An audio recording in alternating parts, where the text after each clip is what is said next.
সুপ্রিয় নোয়াখালীবাসী, আসসালামু আলাইকুম। আমি এই মুহূর্তে সরাসরি যুক্ত হয়েছি আপনাদেরকে যদি জানিয়ে রাখি, এটি হচ্ছে নোয়াখালী সদর উপজেলার 10 নং অশ্বদিয়া ইউনিয়নের যে কিল্লারহাট বাজারটি রয়েছে, সেই কিল্লারহাট বাজারের সড়কের চিত্রটি এই মুহূর্তে সরাসরি আপনাদেরকে সবুজ টিভি চ্যানেলের ক্যামেরার ফ্রেমে দেখানোর চেষ্টা করছি। আপনারা আমার সঙ্গেই থাকুন। আপনারা জানেন যে সবুজ টিভি চ্যানেল সবসময় জনতার কথাই বলে এবং সমাজের সত্য ঘটনাগুলো উপস্থাপনা করে।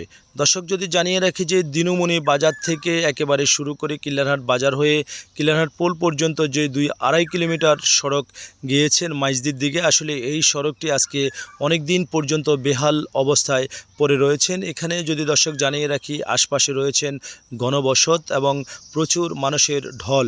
কিন্তু দর্শক, এই রাস্তাটি কিন্তু প্রচণ্ড ভেঙে ধুমড়ে মুচড়ে রয়েছে এবং যদি জানিয়ে রাখি যে নোয়াখালীতে আজকে কয়েকদিন টানা বৃষ্টি হওয়ার কারণে এই যে কিল্লারহাট বাজারের উপরে প্রিয় দর্শক জলবদ্ধতা আটকা পড়ে গিয়েছে। প্রিয় দর্শক, এই আটকার জলবদ্ধতা থাকার কারণে বাজারে কিন্তু তেমন একটি ক্রেতা উপস্থিতি হতে পারছেন না, এখানকার ব্যবসায়ীরা জানিয়েছেন, এবং তাদের তেমন একটি বেচা কিনাও হচ্ছেন না।